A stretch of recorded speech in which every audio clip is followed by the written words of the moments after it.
উত্তাল বাংলাদেশে তীব্র ভারত বিদ্বেষ। এবার ভারতকে নিশানা বাংলাদেশ তদারকি সরকারের বিদেশ মন্ত্রকের উপদেষ্টার। তবে এরই মাঝে ইউনূস সরকারের ওপর চাপ আরও বাড়ছে। যাদের ভরসায় বাংলাদেশে তদারকি সরকার তৈরি হয়েছে তারাই এখন মোহাম্মদ ইউনূসকে নিশানা করছে।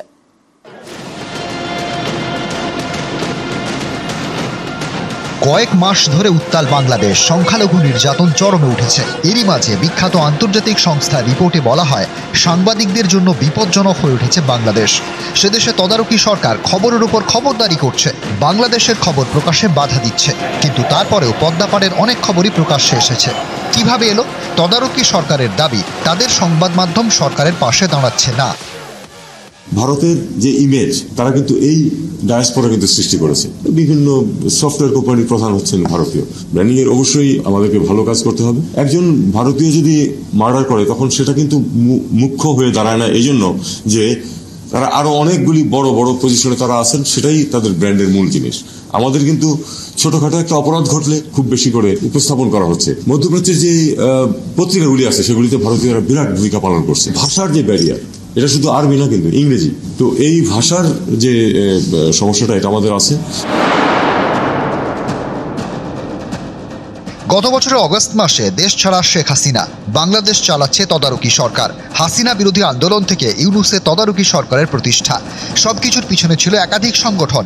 বিএনপি, গণ অধিকার পরিষদের মতো নানা সংগঠন ইউনূস সরকারকে সমর্থন করেছিল। সেই সব দলই এখন ইউনূস সরকারের বিরুদ্ধে সুর চড়াচ্ছে। বাংলাদেশের একমাত্র নোবেল বিজয়ী ডক্টর মোহাম্মদ ইউনূস স্যারকে প্রধান চেয়ারে বসিয়েছিলাম। আমাদের আশা ছিল তিনি ন্যায় বিচার প্রতিষ্ঠা করবেন। Doctor Mohammad Yunus sir, you are not fit for Bangladesh. সরকারের আইন শৃঙ্খলা বাহিনীর যে নীরবতা এবং তাদের যে নানামুখী ষড়যন্ত্রের গন্ধ আমরা বিগত কয়েকদিন ধরে দেখতে পাচ্ছি। আওয়ামী লীগের যে কালচার, আওয়ামী লীগের যে সংস্কৃতি ছিল আর বর্তমান এই ডক্টর মোহাম্মদ ইউনূসের সরকারের আমলের এই যে কালচার সংস্কৃতির মধ্যে তফাৎটা কোথায়?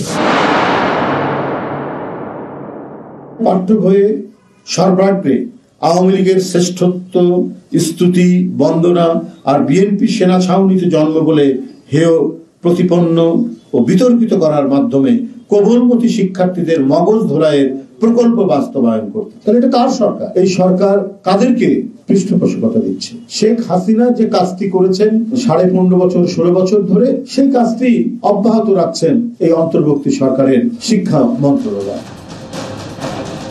গত বছরের শুরুতে বাংলাদেশে ভোট হয়, আর অগাস্টে হাসিনা দেশ ছাড়ার পর তৈরি হয় তদারকি সরকার। শীঘ্রই ভোটের দাবিতে সরব হয়েছে বিএনপি সহ একাধিক দল। এ বিষয়ে মুখ খুলেছেন বাংলাদেশের মুখ্য নির্বাচন কমিশনার।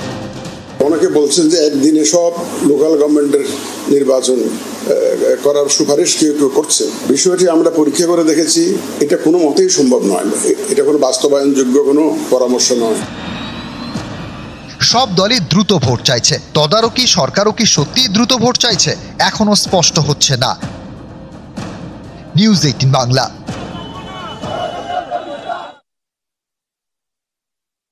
সংখ্যালঘু, এবার সংখ্যালঘু শিক্ষকের রক্তাক্ত দেহ উদ্ধার। বাংলাদেশের নেত্রকোনায় বড় বাজারে অবসরপ্রাপ্ত শিক্ষক দিলীপ কুমার রায়ের রক্তাক্ত দেহ পাওয়া যায়। মাথায় আঘাতের চিহ্ন বসছেন শিক্ষকের। দরজা ভেঙে উদ্ধার করা হয় তার দেহ। নেত্রকোনার আবু আব্বাস কলেজের কৃষি শিক্ষা বিভাগের অবসরপ্রাপ্ত শিক্ষক ছিলেন দিলীপ কুমার রায়। সংখ্যালঘু নির্যাতন দিন দিন বাড়ছে পদ্মাপাড়ে। কখনো মন্দিরের সেবায়েত খুন, কখনো সংখ্যালঘু ব্যবসায়ীকে নৃশংস হত্যা।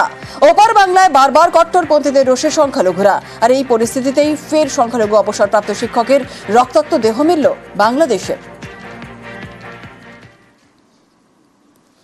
দলের শৃঙ্খলা রক্ষায় করা তৃণমূল। জিরো টলারেন্স নীতিতে দল একের পর এক কড়া পদক্ষেপে রেয়াত না করার বার্তা। আর এরপর দ্রুত সাংগঠনিক রদবদলেরও সম্ভাবনা।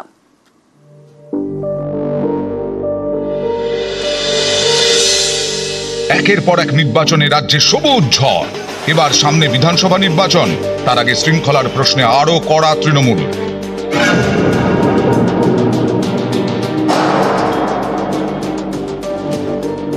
কোনোভাবেই যে রেয়াত করা হবে না তা একের পর এক পদক্ষেপে বুঝিয়ে দিচ্ছেন তৃণমূলের শীর্ষ নেতৃত্ব।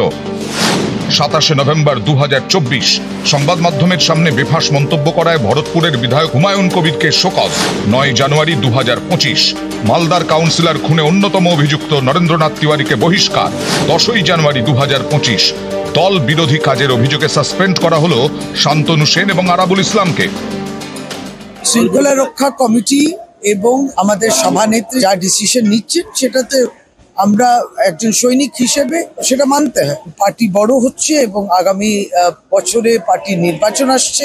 শৃঙ্খলা দরকার। দলীয় কর্মীদের প্রত্যেকেই একান্তভাবে এই কাজটা যাতে মামাটি মানুষ কাছে পৌঁছে তাদের একটা ভূমিকা থাকে। শৃঙ্খলা রক্ষা থাকলে এই সমস্ত কাজ মসৃণ ভাবে হবে। দল বারবার বার্তা দিয়েছে পারফরমেন্সই শেষ কথা। এর পাশাপাশি কে কেমন আচরণ করছেন সেদিকেও কড়া নজর রাখছে দল। কোন কোন ক্ষেত্রে শৃঙ্খলা ভঙ্গের অভিযোগে কড়া পথে হাঁটতে পারে দল? প্রশাসনিক কাজে বাধা দিলে কিংবা নাক গলালে, এক নেতার সঙ্গে অন্য নেতার লাগাতার বিরোধ, দ্বন্দ্ব জিয়ে রাখার অভিযোগ আসতে থাকলে, দলের নীতি মেনে না চললে, কোনো ইস্যুতে প্রকাশ্যে দলের বিরোধিতা করলে, দলের নির্দিষ্ট ফোরামে অভিযোগ না করে বাইরে মুখ খুললে, কারো আচরণ নিয়ে বারবার অভিযোগ জমা পড়লে, অর্থাৎ কারো ভাবমূর্তি দলের পক্ষে কোনোভাবে ক্ষতিকারক হয়ে উঠলে তার বিরুদ্ধে ব্যবস্থা নিতে একটুও সময় নষ্ট করবে না দল। বার্তা স্পষ্ট।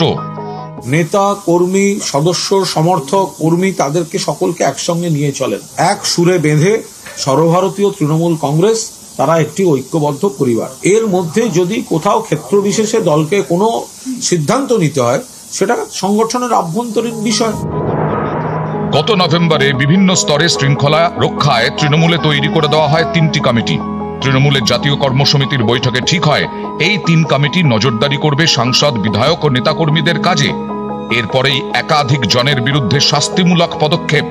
শুধু শাস্তি দিয়েই শেষ নয়, 26শে বঙ্গে জয়ের ধারা বজায় রাখতে দ্রুত সংগঠনের রদবদলের পথেও হাঁটার সম্ভাবনা তৃণমূলের।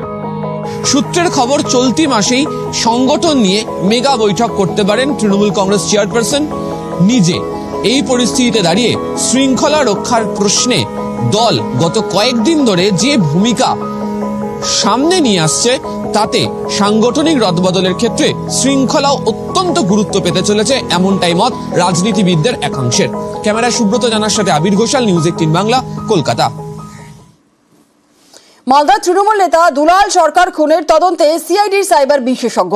ম্যাজিস্ট্রেটের সামনেই অভিযুক্তদের ফোন পরীক্ষা, মোবাইলে চ্যাট পরীক্ষায় সাইবার বিশেষজ্ঞ। মোবাইল থেকে পলাতকদের লোকেশন ট্রেস করার চেষ্টা। শিলিগুড়ি, নেপাল, বিহারে পলাতকদের লোকেশন। উত্তরপ্রদেশের লোকেশনেও কাউন্সিলর খুনে অভিযুক্তরা।